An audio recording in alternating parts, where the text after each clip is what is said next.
এই দুজনী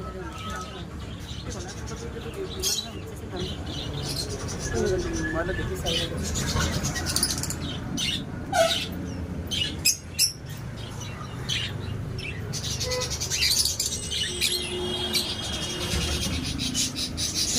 বেছি হৈছে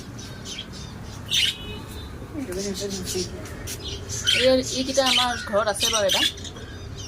এইকেইটা ডাঙৰ ডাঙৰ লাগিছে দেখোন ভাল লাগিছে পিছত নিব আহিম এই একুৰিয়ামৰ এইটো মাছটো